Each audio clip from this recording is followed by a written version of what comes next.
Cannot be this simplistic. Things are much more complicated and nuanced, and we have to continuously question as adults, as youth, engaged in these issues, and it's not the straight answer, and there's always more nuances than than we or the media wants us to think. For me, as a educated Muslim, born and raised, and kind of take it for granted, this is just part of my being. I also feel like I have space that I can question and not take everything at face value. In my estimation, really is somebody who tries to be good.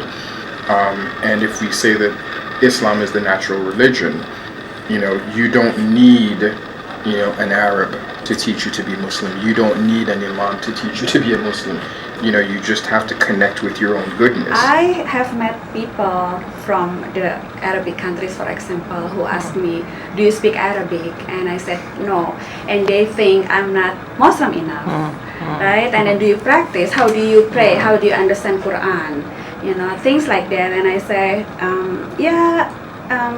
we understand Quran. We learn to read and to write Arabic, and we pray in Arabic, but we don't speak it every day. My task in the last 3.5 years to try to communicate that vision, that knowledge of Islam to people who are highly skeptical of Islam and the Muslim community, not only within the Jewish community, but within the general community as well. Many people also in Indonesia see, for example, Jewish people as not their friends, especially because some conflicts like Palestine and stuff, and they have misunderstanding about Jewish people. They don't know the difference between Jewish people and Israel, for example, or like the Zionism.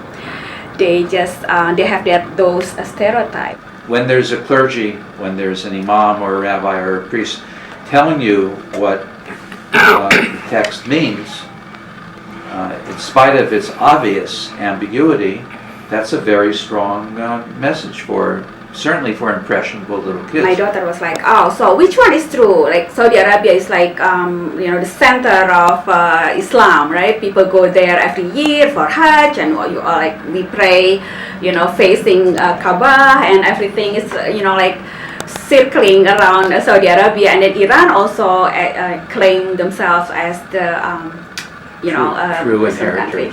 So, and my daughter was like, so Ma, which Islam should I understand?